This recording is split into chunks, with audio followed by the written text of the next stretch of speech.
Some corporates joining us to give us the fine print. Joining us now is the Vice Chairman and CEO of Indostar Capital Finance, Mr. R. Sridhar. Sorry, he's the Executive Vice Chairman. Good morning, Sridhar. Thank you very much indeed for joining us. Obviously for finance companies, we have to start with moratorium. And your numbers are big, yaar. Corporate moratorium is 90% by value, and even retail segment at 44% by value looks large. Isn't it worrying? No, see, corporate, naturally, the moratorium has been taken by the real estate borrowers. But when it comes to from March, it has been improving. And in the last month, we have been able to collect about 56%. So the collection has been fantastic. So it's only 44% of the customers are seeking moratorium in total for the retail business. And we expect that should improve and come down to 25% in the month of August. That is the industry trend. It's nothing unusual as far as I'm concerned. Retail split? Yeah, we have given, in affordable housing, 24% is moratorium. And in SME, it's around 50%. And in commercial vehicles, it's around 40%. No, I'm asking you how many of, what percentage of your book is to corporates? What percentage to retail? Not moratorium, overall book. Retail is 71%, corporate is 29%. And we had mentioned in the last result also that we are exiting that business. Okay. So we are running it down. Okay. Mr. Sridhar, good morning. So how much of this portfolio can turn into NPA from the moratorium book? No, we can't say at this point of time because the way the portfolio performance is improving, so we will be able to take a call only after the August performance. So this month also the trend of collections is good. We're having some audio disturbances, but word on the performance itself, the margins was also quite low. In fact, I think it's the lowest in your history. So if you could give us a word on that. Growth is not there. Then you are holding a lot of cash. So naturally your margins will be under pressure. But today, what we have done is we have focused on raising capital that we have done. And we could raise about 1,000 crores post the lockdown in March during the first quarter and up till now. 1,000 crores we have been able to raise. So the cash has been fantastic. The capital adequacy is good. The leverage is low. So we are better placed to take advantage of the unfolding potential post-COVID. So we are preparing ourselves, focusing on few important things like rationalization of cost. So if you see our operating cost has come down substantially in the quarter, and we hope that we will be able to reduce about 25 to 30% during this year. So we are focusing on important things like digitization. All that we are doing today, it is not possible for us to go and put money in the customer's pocket. We can't grow at this point of time. So we are focusing on asset quality. No, I agree. But Sridhar, if it 90% of the corporates, even if it is only 29% of your book, if 90% demand restructuring, and likewise in retail segment, if that 44% demand restructuring, you could have a cash mismatch, isn't it? No, it won't be. See, the question is that 90% demand restructuring, that is natural because it's in the real estate segment most. So we have to look at restructuring on a case-to-case basis. It is not that everyone. And in real estate business, it is waterfall mechanism. So even if we reschedule, our cash flow will not be affected. As and when they receive money, we get it.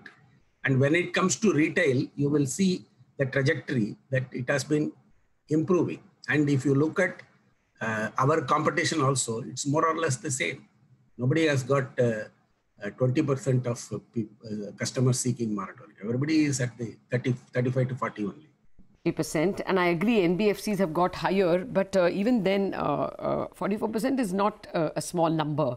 Sridhar, how much is the liability that will mature in the next 12 months? You have money for that? Of course, see, we are already sitting with 2,000 plus crores, 2,100 crores in June. Subsequently, we have raised money, so 2,500 crore is there. And our liability till March 21, even if we don't get any money from the receivables, it's only 1,500 crores. So we have enough money till March 21. Technically, it is up to September 21. So in cash wise, we are very, very strong. Capital wise, we are very strong. Your retail guys are what, salaried? Are they MSME? What is this retail? So three business, if you see, CV is mid-segment of customers who are 2 or 3 vehicle owner. So they are truck owners, individuals. And when it comes to SME, these are all small and medium enterprises, which have a turnover of around 10 to 15 crores. The ticket size is average around 1 crore. And in affordable, it is self-employed and assessed income category. So all these customers have had an impact during the lockdown and the COVID. So that is why the moratorium has been high during the beginning of the lockdown. Now, gradually it is coming down. So we hope that this month we will be able to bring down by to 25% customers who seek moratorium. All right. Thanks, Sridhar. Thank you very much indeed for joining us with all those details. All difficult sectors, you'll have to say. Yeah. Truck owners, MSMEs, as well as real estate companies. Okay, with that, we have another company joining us, Kalpataru Power. That company reported a 70% drop in profit. Profit is down to 28 crore over last year. But yes, it's a difficult quarter. The company says they continue to win orders and expect to grow positively in FY21. Manish Munot, Managing Director, joins in. Well, Manish, if you can tell us what has been the experience in the first 6 weeks of this quarter. Half the quarter is over. Will it be an improvement? Will you be able to make higher revenues than Q1? Good morning, Lata. Yeah, definitely the 6 weeks have been much better than what we saw in June. In terms of labor, I think more than 90% labor are back to sites. And in terms of the number of sites operational, we are at 95% plus. Our plants are running with full productivity. And per se, I think Q2 should be closer to 95% of our pre-COVID budget. And from Q3 onwards, we should be back on track. When you say back on track, would you have an assessment for the full year? I know it's tough, but will the full year revenues match last year's? Will the full year EBITDA match last year's? So we still believe that on a full year basis, we should have some small growth, right? A very minimal growth as far as revenue is concerned. And on profitability, we should be much better given that the focus on cost controls is a lot more right now. Even in Q1, if you look at a standalone number, our EBITDA margin at 10.7% is similar to what we did in the previous year. So at the EBITDA level, we still did well. It's only that we lost the revenue of April fully. So if you look at standalone, we still did 1459 crores, just a drop of 10%, with EBITDA still at 10.7%. So reaching back EBITDA of 11 should not be difficult. Growth with the visibility in order book, we expect we will still see some growth in the current year, coming in from Q3 and Q4. Q3 and Q4, fine. Manish, good morning. A word on your debt. It's come down. I think you want to be eventually debt-free. So if you could give us a roadmap on that. And has your financing costs come down this quarter? So yeah, our debt has come down by around 200 crores in Q1, primarily out of working capital management. As far as debt-free plan is concerned, we are still on that plan, and that happens primarily from the sale of the transmission boot assets, which we've already declared. We have sold one of them to Adani, one to CLP, and one to IndiGrid, and we expect those cash flows to come in Q3, Q4. As far as interest cost is concerned, yes, interest cost is much lower than what it was in Q4 of previous year. We've got funds which have been raised around 7.5% long-term funds, and they are much lower than what it was in Q4 of the previous year. What's the update on Shubham? So Shubham Logistics had a very good quarter, given that they had no impact of this lockdown and COVID because they are in the essential commodities. So they did well, their EBITDA improved, and they were positive after long. Stake sale? So they did an EBITDA of 11.2 crores, and they were positive of PBT of 0.2 crores, which was a change which has happened the current year, last 2 years. No, I meant, Manish, update on the stake sale of Shubham. Oh, okay. So, no, we have appointed advisors for to look at strategic investors, and at least I personally expect things should happen in Q3, Q4 in some form. Considering that you said you're reducing your debt, you will not go for a debt restructuring, which is now on offer? So we have not taken any moratorium at KPTL, okay. None of them. So not even for interest, not for principal, nothing. So there's no question of debt restructuring for KPTL. Okay, you have two, of course, T&D is a big division, but railways and oil and gas, if you could tell us the kind of order inflows you're seeing in those segments? So in Q1, primarily our entire order has come from T&D. We've not seen much inflow of orders in Q1 on railways and oil and gas. But we bid for a lot of tenders, closer to 4,000 crores worth of tenders in both those divisions in the last 3-4 weeks. So I believe that you should see some traction coming in from next month onwards. But Q1, the entire orders won till now of approximately 2,600 crores, all in T&D. Since you're dependent so heavily on government, are you getting cash flows regularly? Are you getting paid for the orders you execute? Well, the reduction in debt of 200 crores is primarily out of collection from all the central PSUs, right? Whether it is RVNL, PGCIL, or IOCL, all of them have paid us exceptionally well, right from March 23rd till I can say today. So that's good to hear, because it's been a big support from the central PSUs. All right. Thank you very much, Manish Manod, for joining us with those details. Well, Gurmeet has been listening into the conversation, I assume. Gurmeet, in the finance space, NBFC space, are you buying anything at all? So, Lata, I think maybe we are some time away before dialing, NBFCs other than the housing finance names like HDFC or Bajaj. I think there are better plays. If you look at something like an AU Small Finance Bank, great experience. They have transitioned from a retail-focused NBFC, which basically focuses more on the people who have low access or no access, for that matter, to the formal channels.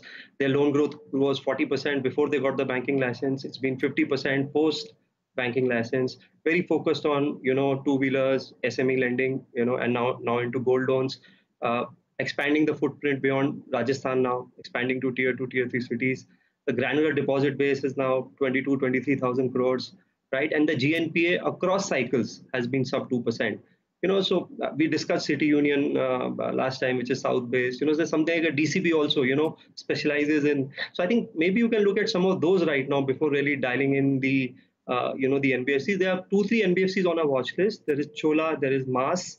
We are tracking, but probably we'll want to wait a little more before, dialing NBFCs aggressively. Since we're talking about NBFCs, let's talk about the biggest of them. And today we have an interesting issue, which is the HDFC warrants. They are listing today on the exchanges. Abhishek will tell us all the details. It's going to be a very interesting product today. Abhishek, tell us. Well, as you mentioned, HDFC Limited's warrants are being listed today. The warrants were issued at rupees 180 per share. About 1.7 crore warrants were issued, which are locked in for 3 years. So the conversion price is of about 2165 per share, which means, from the current market price, there's an upside of 19-20%. The company has received rupees 307 crore upfront. Based on the launching date, the date at which warrants were launched, the exercising price is at a premium of 32%. Back to you. Okay, got that. So that's the likely listing price today. Yes. Let's see. It's got I think lot size of 600. So will be interesting to see. Gurmeet, have you followed this? Any thoughts here? Would be interesting. I think if you see the allottees list also, Anuj, all marquee names subscribing, if my memory serves me right, Kotak, ICICI, SBI were the I think SBI was 9% and Kotak, ICICI were 6 to 7%. We saw the subsidiary of Reliance, which is Reliance Ventures, also subscribe to it. So would be interesting, and what he was saying at a conversion price of the calculated right now is between 2160 to 2165. It looks interesting. Anyways, we are long on HDFC Limited as a stock also. I think purely on if you remove the value of subsidiaries only on a adjusted book value basis, it's very, very reasonable. And I think the capital raise would come in very handy for other inorganic opportunities as well going forward. What I think Anuj is asking, and what we would all like to know, is would you buy the warrant if you got it at 307 rupees? Absolutely, absolutely. All right, thanks a lot. We're coming back to you in a minute. We didn't put the commodity cues on the table, which is what we are going to do now. Our commodities editor, Manisha Gupta, is with us. Good morning, Manisha. Morning, Lata. Thank you for that. Well, we have seen some rebound come in for commodities as well. The US dollar index is on the weaker side, while of course the dollar is stronger versus the Japanese yen and various other currencies like the GBP and Swiss franc, etc. But with the strong US CPI data coming in, the industrial commodities are taking cues from that. So you have the crude oil prices, which rose 2% overnight. The metal prices are trading 0.5 to 1% on the higher side. But the cue really is from the Baltic Dry Index. That one is at a 3-week high. Tells you that the dry bulk commodities shipping across globe seems to be really picking up. The metal and steel demand, for one, is stronger as the industrial activity has picked up. So that is one thing that the markets will keep an eye on. Okay, thank you very much for that. Yes, the Baltic Dry Index would be important to know how much trade has picked up. Thanks a lot, Manisha. Gurmeet, I wanted to ask you about steel. It has been actually a standout performer, many of the steel stocks. I'm not very positive on the commodity space. These are more tactical in nature. While we have been tracking Tata Steel and few other names in this space, but the key trigger for us would be when you will see a big infrastructure announcement. There are already talks of a $1 trillion infra spend by US just before elections. There could be some more announcements coming our way as we go into phase 2, phase 3. So one could be tactical here, but fundamentally speaking, we really don't give any call on. We obviously are a little positive on some of the EPC names, something like an L&T and AI Engineering as a larger infra play. But we avoid most commodity plays, including steel. Okay, Gurmeet, we let you go on that note. Thanks a lot for joining us. Good talking to you. We'll take a break on that note. Up next, from fundamentals, we move to the market technicals. Ashwini Gujral, Sudarshan Sukhani and Mitesh Thakkar will join us.